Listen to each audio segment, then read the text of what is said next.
Sayangkan masalah kesempatan ya, maksudnya nggak bisa semua pemain diberikan kesempatan.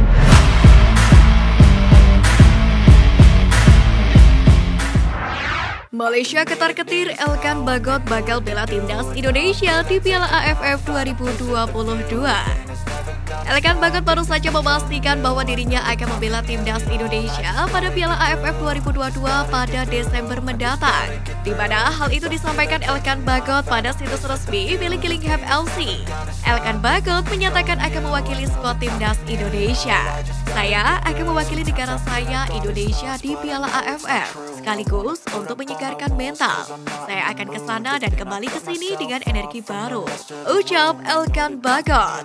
Salah satu media Malaysia pun menyoroti kemungkinan Elkan tampil di Piala AFF 2022 nanti. Mereka tampaknya khawatir dengan performa bek muda timnas Indonesia itu. Terlebih lagi, Elkan sempat mencetak gol debut ketika melawan timnas Malaysia di Piala AFF 2022. Elkan Bagot bisa ikut Piala AFF 2022. Pertahanan timnas Indonesia kuat dan tidak tertandingi. Bunyi pernyataan dari semuanya bola pada Senin 31 Oktober. Pemain berusia 20 tahun itu tampil gemilang bersama dengan timnas Indonesia di Piala AFF 2020. Dia menjadi pahlawan tim setelah sukses mencetak gol di laga babak grup melawan Malaysia.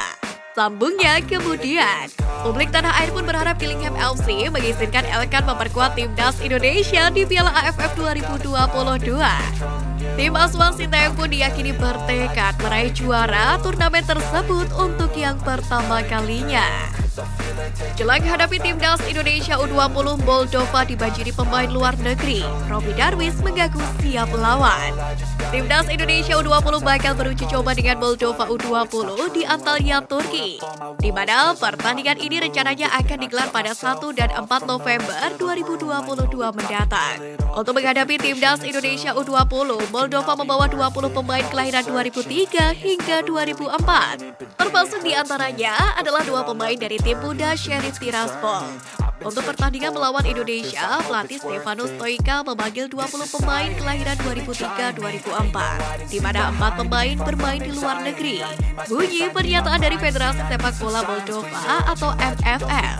Moldova tidak punya banyak persiapan untuk menghadapi timnas Indonesia U20 karena baru berkumpul sejak 28 Oktober lalu.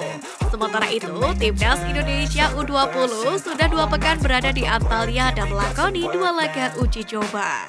Dalam daftar 20 pemain Moldova yang dipanggil untuk menghadapi timnas Indonesia U20, terdapat 4 nama yang berkarir di luar negeri. Mereka adalah Calin Karp yang berkarir di Spanyol, Nikita Gorea yang berkarir di Estonia, Vladislav Ursu yang berkarir di Jerman, dan Vicu Bulmaga yang berkarir di CSKA. Sisanya merupakan pemain-pemain yang berkarir di klub lokal di Moldova. Laga melawan Moldova sendiri merupakan bagian dari persiapan timnas Indonesia U20 menuju ke Piala Asia U20 2023. Sementara itu, pelatih timnas Indonesia U20 Sintayong menyayangkan satu hal jelang laga uji coba pertama melawan Moldova di Antalya, Turki pada Selasa 1 November. Hal ini berkaitan dengan kesempatan bermain anak asuhnya di pertandingan uji coba selama berlangsungnya TC di Turki, di mana juru racik formal asal Korea Selatan itu mengatakan tidak bisa memberikan kesempatan untuk seluruh pemainnya mendapatkan menit bermain yang merata. Memang para pemain bekerja keras semuanya, tapi ada sedikit disayangkan masalah kesempatan. Tidak semua pemain bisa diberikan kesempatan rata, ujar Sintayong di YouTube PSSI. Memang lawan Moldova 1 dan 4 November, untuk itu kita sedang mempersiapkan biar hasilnya baik. Sedangkan pemain timnas Indonesia U20 Robby Darwish memastikan tim siap bermain lebih baik saat melakoni laga uji coba pertama melawan Moldova. Tragedi horor Itaewon bikin Sintayong dan Asnawi sedih, publik tanah air teringat tragedi Kanjuruhan. Pelatih timnas Indonesia Sintayong turut bersimpati atas kejadian horor yang terjadi di negara asalnya, Korea Selatan, di mana kejadian yang dimaksud adalah tragedi di Itaewon yang menewaskan ratusan nyawa dengan 153 orang dilaporkan telah meninggal dunia. Sintayong sebagai orang Korea Selatan turut menyesali dan sedih dengan kabar naas ini, yang mana ia sampaikan melalui akun Instagram pribadinya. Menyedihkan mendengar berita sedih seperti itu.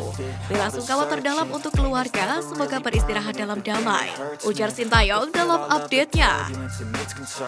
Selain itu, pemain andalan Timnas Indonesia dan Ansan Griners, Asnawi Mangkualam pun juga mengirimkan pesan duka atas tragedi Halloween di Itaewon. Asnawi turut simpatik dan memberikan pesan duka cita melalui Instastory-nya di akun Instagram pribadinya. Tidak hanya Sintayong dan Asnawi, publik dunia pun ikut terkejut atas tragedi yang menimpa pusat hiburan di Korea Selatan itu. Tragedi yang menewaskan ratusan orang itu sontak membuat warganet teringat atas tragedi Kanjuruhan.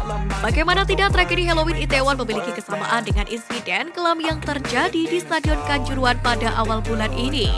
Bahkan di Twitter Indonesia, hashtag tragedi Kanjuruhan mendadak muncul kembali di tengah viralnya tragedi Itaewon. Di mana hingga Minggu 30 Oktober 2022 tercatat sudah ada 13.000 tweet yang menyertakan hashtag tragedi Kanjuruhan. Sementara itu dikutip dari AFP News, tragedi Halloween Itaewon dan tragedi Kanjuruhan menjadi dua insiden masal terburuk dalam 10 tahun terakhir. Tragedi Kanjuruhan telah menewaskan lebih dari 130 jiwa. Namun berbeda dengan Itaewon, tragedi Kanjuruhan menjadi kritikan publik karena ulah beberapa oknum polisi yang menembakkan gas air mata kepada supporter.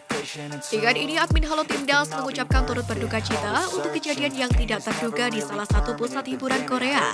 Semoga para korban mendapatkan kedamaian di sisi Yang Maha Kuasa dan kerabat yang ditinggalkan segera mendapatkan penghiburan.